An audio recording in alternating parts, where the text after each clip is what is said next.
But as easy as it is to make money, it is 100 times easier to lose it all. If you make one of these 10 mistakes. Hey guys, welcome back with another episode of the Real Lessons from the Real Entrepreneurs. In today's episode, we are breaking down the 10 mistakes that entrepreneurs make with their money by Patrick Bet-David, who is an American entrepreneur who has a net worth of 350 million. This episode will save you a lot of money in your entrepreneurship journey. You will thank me later. Let's dive into it.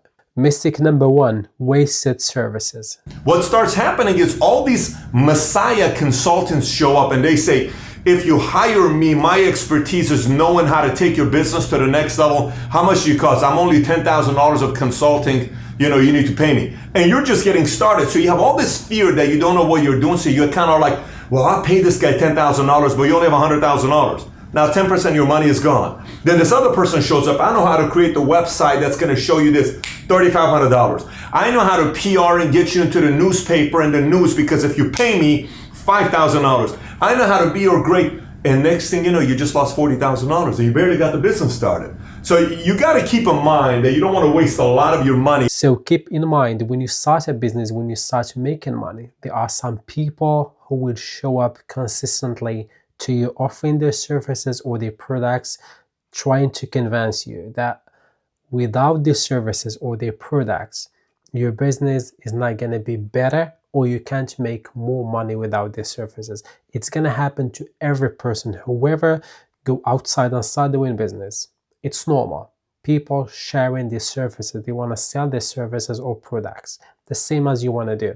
So as a new entrepreneur, when you start the business and start making money, don't get into a trick that whatever the people comes to you, whatever the services that they share with you, because in the beginning you might be more afraid or more wanting to make more money as quick as possible. Therefore, you start thinking, I need this service, I need this service, I need this service.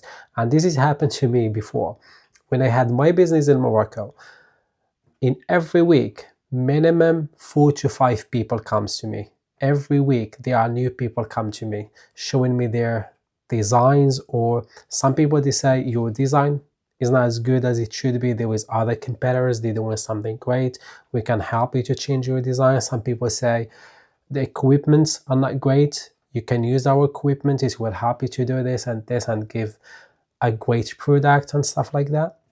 Some people say, you have to do this, you have to do that. Everyone is sharing their services and their products. And I will be honest, I bought stuff that I shouldn't. I spent my money in buying some certain things that I shouldn't buy in the first place. But because I believed that those services are going to give me an early results, which wasn't true. I was still in early year. I'm not making as much money as much as I want because I'm still in the beginning and just started that business. I can't do it.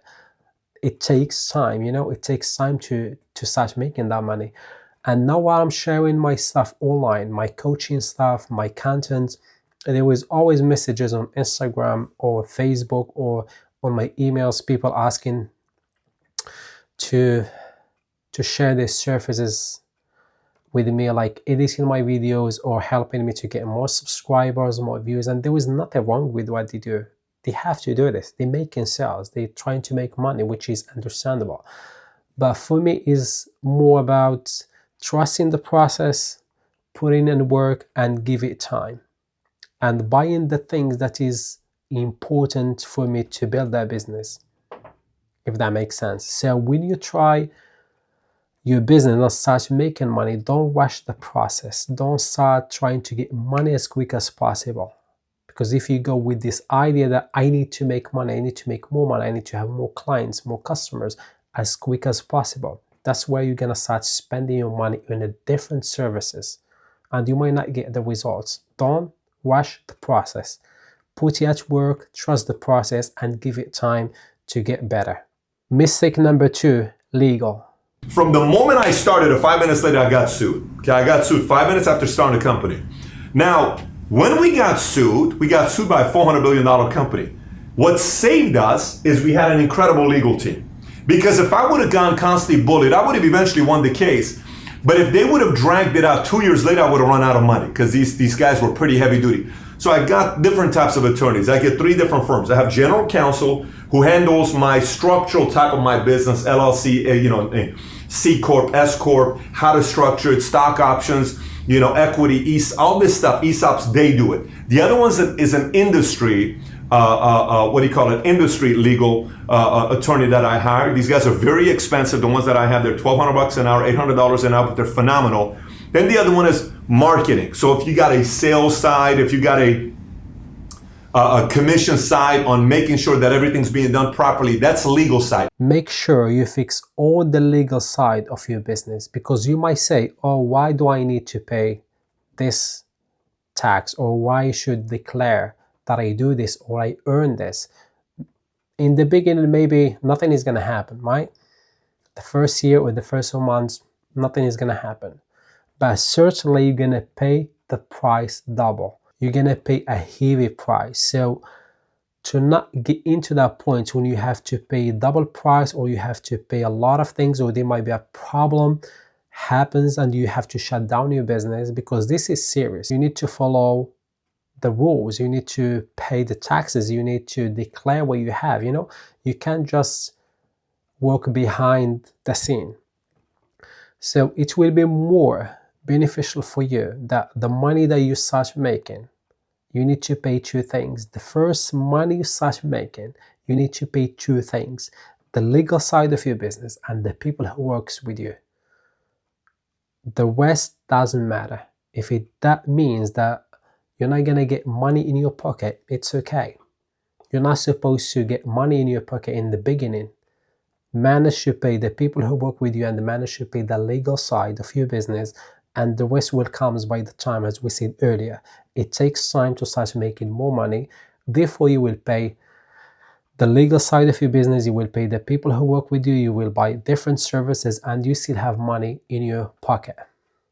But try to avoid the legal side. It's not a good idea, or you will pay a heavy price for it. Hiring resumes versus believers. I made this mistake early. I hired a resume that I brought on board, and all he cared about was the money he was going to make, the benefits he was going to get, the American Express card he was going to get, because a former company he was working for, he got all that stuff, and he was expecting it from a startup, and he pressured me every day. Well, the former company gave me this. Well, the former company. Finally, I realized this guy's not a believer, okay? This guy was a money guy. All he wanted was to make sure he's safe. He didn't understand the value of a startup company. So I asked him, this is not going to be a fit. He walked away. He's doing good for himself. Then I brought a true believer who was part of my board for 5.5 years. And then eventually I brought him in because he's no longer somebody that just coming in as business. He's going to make a lot of money, but he came in as a true believer. So don't just hire resumes, hire believers. When you hire people for your business, find the believers who believe in your idea, who believe in your vision, who believe in your mission. Not just people who are interested to work with you because they need money. I know maybe you're working in a job because you need money, and that's understandable. But when you want to build your business, in the beginning, you need people who believe in your vision, and you believe in your idea, because you need people who will work hard as much as you want to work hard on your business, on your idea. And the moment when you find the people who just want to get benefits from your business, they're not going to function well, they're not going to do the work. And when they don't get the results that they want, they will leave, and you will get new people, which is very difficult. I will be honest with you, it's very difficult to find the believers in the beginning. When you are great, when you have a successful business, when you have a brand, when you are great, everything is perfect, everyone wants to work with you. Everyone have that think, oh, I will work with this person, I will work with this company. But in the beginning, when you are unknown, when you barely make money from your business, you need to find the believers. And there is an example of Eric Thomas, who is public speaker, entrepreneur, a guy with a big vision, big audience, put a huge impact on this world and making a crazy money. When I used to watch his videos, he got some certain people with him in the beginning Before he is famous, before he's successful, before he has money, when he was unknown, he got some people with him that they work with him from the beginning. When they were all unknown, they are still with him up to now. Yes, there is other people working with him. Maybe they're doing it just for money. Maybe they work with that person just because they want money. Maybe they don't believe in that vision. And that's understandable. But in the beginning, when he was unknown, when he has no money, just an idea, and starts working on an idea, he got those people with him who believed in what he believes. Therefore, they stick with him till the last minute. They are still together up to now. So find your people, find the people who believe in what you believe. It's going to be very difficult, of course. It's not easy to find people who believe in your vision, in your idea, and you have to have some certain characters in you to make people believe in you. It's not something that easy to do. It's not something that you're not going to go to the people and be like, hey, can you believe in me? People need to sense first that you believe in yourself. You believe in that vision that you have. You believe in your dream, in that thing that you're going after. If you believe in it enough, you will influence people to believe in it too. And you will find you people who are willing to work super hard with you, and they go on the same mission as you. Therefore, you can achieve great things. Residual checks. Let me explain to you what I mean by this. There's this notion that the cliche of, one day you're going to have so much money where these checks are piling in and they're coming in and these money is going to come in and you're at the beach and you're sitting there and it's so great and you don't work anymore. You're home all day long, wake up at 11 o'clock and you do whatever you want to. This is great. This is the dream that's being sold, right? I don't know if you realize kids, no matter how old they become, they're still your kids. If you choose to have kids, you're a parent for the rest of your life, right? If you build a business and you plan on growing the business, it requires attention. No matter how big the business becomes, even $100 billion company needs attention, and maybe even more attention, but at that time you have some leaders and board and all that stuff that's helping you take care of the business. If you start living a dream too early, very, very early, you're in deep trouble. When we started the company, and I had money in place and I put it all in the business, I drove a GMC Acadia, is what I drove. I drove a GMC Acadia. I sold my Z06, drove an Acadia, and we were doing our part and it was all good. And then slowly, we didn't have a house, we rented an apartment because we stayed tight. It wasn't about the lifestyle. You see the Lamborghini and all this other stuff now? This is 5, 6, 7 years later. You can't live the dream too early. You can't live the lifestyle too early. The lifestyle comes after years of work. And I said this before in the previous episodes. If your purpose to start a business is to make money quickly, you have two options. You're either gonna give up because you didn't get to the lifestyle as early as you want to, or once you start making money, you start trying to live that lifestyle that you haven't reached yet by spending all that money on that lifestyle instead of investing that money in your business to make it grow. It's like, see your business is like a baby. You need to feed that baby. Liquid. Let me tell you why liquid. You'll see a lot of people who all of a sudden their net worth will go from $0 to $17 million on real estate because the economy is doing very well. And it's all good. So everybody says, oh my gosh, that guy's such a genius. He's so great. He's so awesome. He's so this.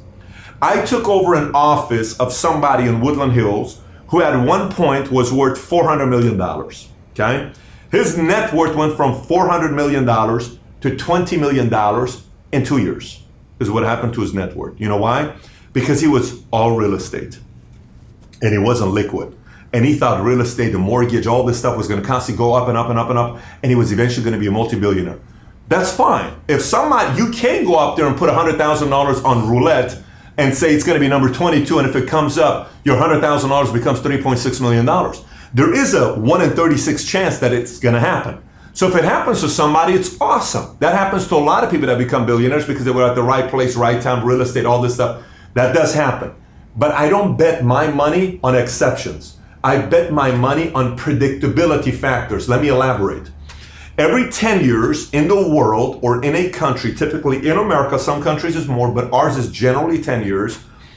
Every 10 years, a major crisis happens. Every 20 years, a massive crisis happens. But 10 years, a major crisis happens, okay? When this crisis happens, let me tell you who benefits from it. You know who benefits from it when a major crisis happens? Those who are liquid.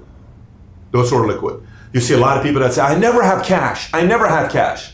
I love cash. I love cash. I love cash. I was able to survive in 2009, 2010, and 11 when no insurance companies were giving contracts, when insurance companies were losing money, when AIG almost went out of business, when all this stuff was happening because we stayed tight. And that allowed us to be able to weather the storm until the good times came, and now we can play little loose. Profits over value. A lot of times you'll see, I was advising this one attorney who's running this law firm, and his law firm's been the same size for 20 years. And he keeps asking me, what can I do to make my law firm bigger, man? It's so crazy and all this other stuff. And then his CFO is sitting there. CFO owns 10% of the company. He owns 90% of the company. I am really dedicated. And then the CFO finally gets ticked off in front of him, says, can I talk openly? He says, yes. The CFO says, look, I watch every single month, whatever profits we have, you take all of it out of our account. All of it out of your account. And there's nothing left in the company. So every time I want to invest or advertise, you don't allow me to do because you took all the profits. Because that person was only worried about profits, not value. Being too cheap. Could be investing not into your people, saying, I don't need to invest into my people, they're good to go. Not rewarding your people, not investing into hiring good quality people. I'm not talking resumes, I'm talking believers that require a lot more money as well. But being too cheap, that could hurt you. Unrelated businesses. I made a mistake of investing into an unrelated business. I bought a clothing line. For what?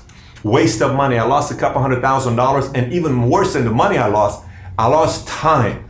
I put time into that thing that was wasted time. I couldn't stand the fact that I did that. So unrelated business, zero interest in it. Active versus passive investors. I want active investors. Let me tell you what active investors do.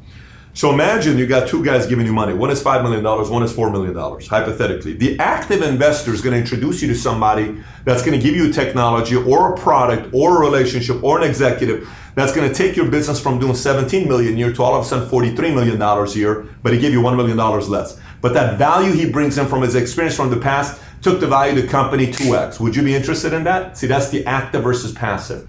Look for active investors versus passive investors that won't have nothing to do with your calls. When they ask you questions, how many times are you going to call me? How many times do I have to go to any meetings? How many times do I have to do anything? Great, no problem. Now, some people like passive. Some just say, give me the money and leave me alone. I want relationships and contacts is what I'm looking for because this is leverage for me. Diversify. And let me tell you what I mean by this, a philosophy that I disagree with. There are some times that new entrepreneurs take advice from someone that's been around for 42 years in business. For instance, if Warren Buffett gives you advice after being worth $60 billion of what he's doing today, that advice may not relate to your advice of you being in your year 3 of business. Let me give you a little bit more of an idea. If let's just say I'm 22 years old, I just have a girlfriend, and all of a sudden, a 93-year-old man or a 72-year-old man wants to give me advice on how to raise great grandkids. Well, I'm not even married yet. But this is how you raise great grandkids. You don't understand, I don't even have a kid yet, let alone a grandkid, right? There's a lot of these experts that'll tell you to go diversify and do 5 businesses and do 3 businesses. When I was a kid, there was this one guy that was such a good salesman. He sold me on this. I ended up being in debt $49,000. One of the best salesmen I ever met. This guy could sell anything to anybody. Anything to anybody because he was a salesman. He was not a believer. All he cared about was profits. That's all it was. He would stand outside my door and he would sell me briefcases, suits, anything he could sell you, he sold you. Anything. He still makes the same amount of money as he did 17 years ago. Because all he looked at people with was a dollar sign. I can make $40 off this guy, $60 off this guy, $30 off this guy. Diversifying means choose one industry, give everything to it. 5, 10, 15, 20 years later, once it becomes big, then you're worth $43 million or $193 million or $300 million or $6 million, and you choose to put $500,000 in another business that's related to your business, you can consider that. But not early on trying to diversify everything you have in different investments. Thank you guys for investing your time in watching this episode. If you find this episode valuable, if you learn something that might help you in your entrepreneurship journey, gives you a like, and I will see you in the next week.